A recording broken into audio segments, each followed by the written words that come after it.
Has Parliament just witnessed one of the strongest attacks on CAB3 so far, as the battle over constitutional amendment bill? No. 3 continues. Opposition legislator Honorable Gift Madzivanyika delivered a fiery rejection of the bill, arguing that it disrespects the people of Zimbabwe and undermines the spirit of the constitution. His remarks have quickly become one of the most talked about moments in Parliament, and now many Zimbabweans are asking, is CAB3 really reflecting the will of the people? Or is Parliament heading in the wrong direction? Let's get into it. If this is your first time here, kindly hit the subscribe button. Thanks. The debate over constitutional amendment bill no. 3, commonly known as CAB3, continues to intensify inside Zimbabwe's parliament. During the latest parliamentary session, Honorable Gift Madzivanyika strongly opposed the bill, arguing that it does not respect the wishes and aspirations of ordinary Zimbabweans. According to Madzivanyika, the constitution belongs to the people, not politicians. To consult the people, to get their... Madam Speaker, point of order. Point of order, Madam Speaker. Point of order. Madam Speaker, this constitution guides us on what we do when we are amending. So members should not lie or pretend not to know when they sit in this august house. There is very clear on when a referendum is required. So the member must stick to what the constitution says. I submit.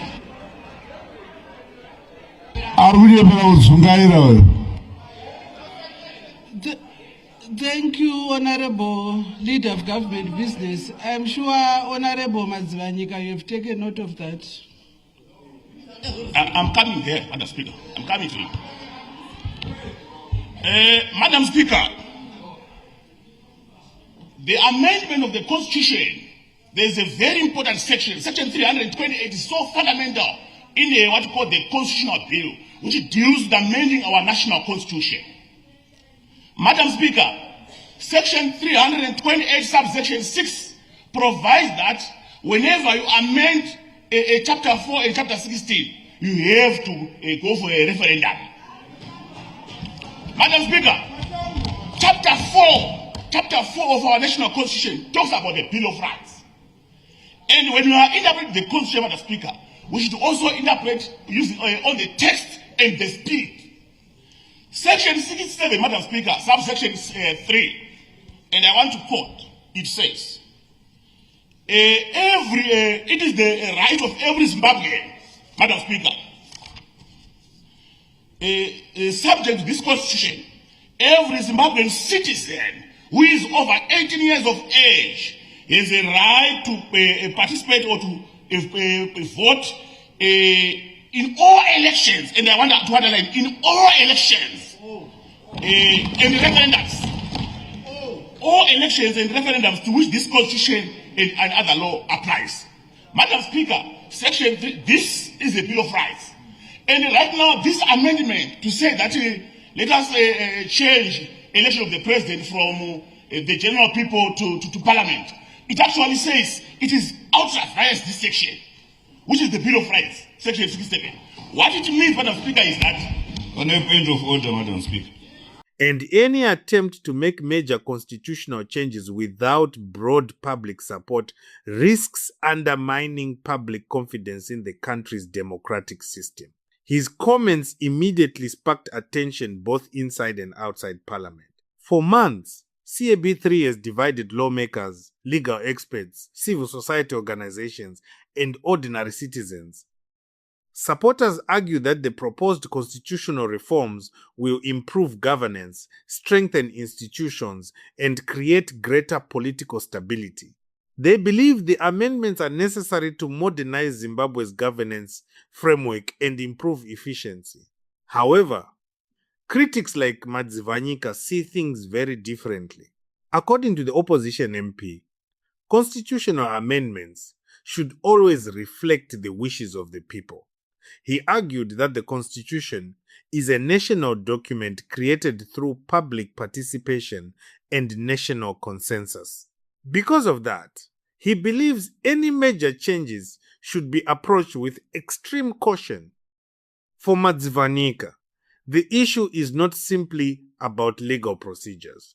It is about respecting the voice of Zimbabwean citizens. One of the key concerns raised by opponents of CAB3 is public participation. Critics argue that constitutional changes should enjoy overwhelming public support before they are adopted. Some have questioned whether consultations conducted around the country accurately captured the views of ordinary citizens. Others believe that amendments of this magnitude should be subjected to a national referendum. These concerns have become central to the growing debate.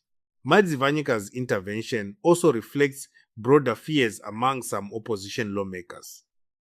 Many worry that constitutional reforms could have long-term political consequences. They argue that changes made today could shape leadership, governance, and democratic processes for many years to come. That is why opposition figures continue demanding greater scrutiny of every clause contained in the bill. Supporters of CAB3 reject these criticisms. They insist that Parliament is following constitutional procedures and acting within the law. They argue that public consultations were conducted nationwide and that citizens were given an opportunity to participate in the process. According to supporters, the bill is designed to improve governance and should be judged on its merits rather than political suspicion. Yet, despite these arguments, opposition to CAB3 remains strong.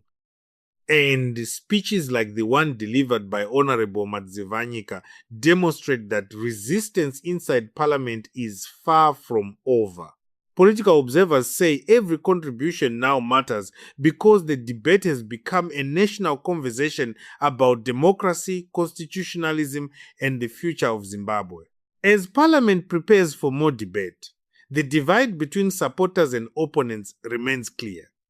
One side argues that CAB3 is necessary reform. The other argues that it risks undermining the will of the people. And at the center of it all is a simple question. Who should have the final say when it comes to changing Zimbabwe's constitution? For now, Honorable Madzivanyika has made his position crystal clear. He believes CAB3 disrespects the people of Zimbabwe. Whether more lawmakers will join his position remains to be seen. But one thing is certain, the constitutional battle is becoming more intense with every passing day. Now, I want to hear from you. Do you agree with Honorable Madzivanyika that CAB3 disrespects the people of Zimbabwe?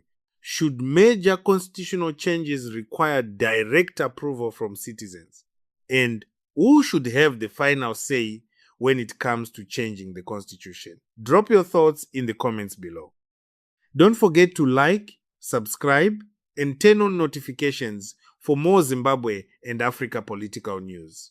Thanks for watching, and I'll see you in the next video. We can be bought, honorable members can be bought, is very dangerous.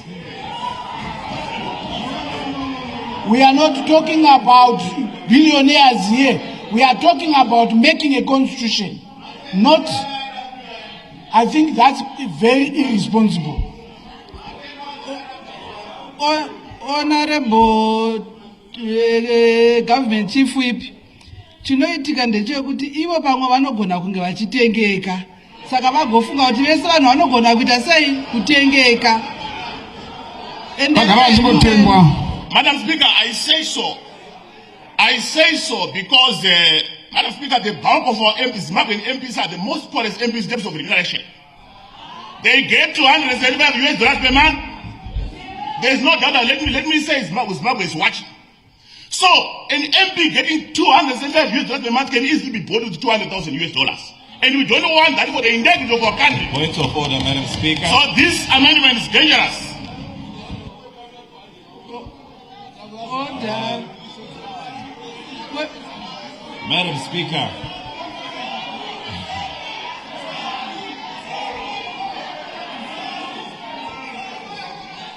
Madam Speaker. What is your point Madam of Speaker. order? I would implore, if you would indulge me, Madam Speaker. May we have order? Madam Speaker, I would implore that the Honourable Member must withdraw his statement, because it implicates on the decisions we make in this House, as if to say we are not patriotic more than the need for money. If he is not patriotic in his own right, that's his problem. But he must not insinuate that us all are so hungry for money that we will leave patriotism aside and be guided in our decision making for the sake of money. Please, Madam Speaker, may he withdraw his statement that does not implicate on all of us. Thank you. Thank you, Honorable Madzivanyika. I think on that one we must withdraw. I withdraw, Madam Chair. Because you said the majority of honorable MPs are poor. We are not poor. Why are you counting us as if... I withdraw, Madam Chair. The majority of all these MPs are business persons. They are I withdraw, Madam Point Chair. of order, I Honorable withdraw. Speaker. Point of order, Honorable Madam Chair. Speaker. Madam Chair, let me go to the second item. The extension of the term of office. Point of order, Honorable Speaker. What is your point of order? Mazviita mubati wechigaro.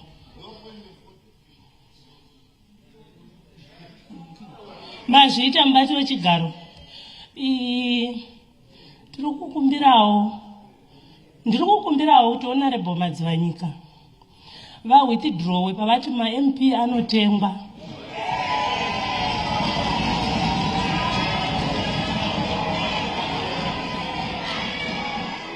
Tiri kusviba kunze uko chinzi tiri kupuwa mari, hatina mari yatakapiwa, hameno ivo kuti vari kupuwa mari kupi.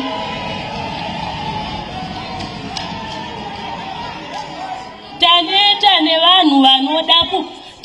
nevanhu vanoda makamera, vanoda zvimaklipi zvokanda kumaFacebook. We are tired of these people. Please.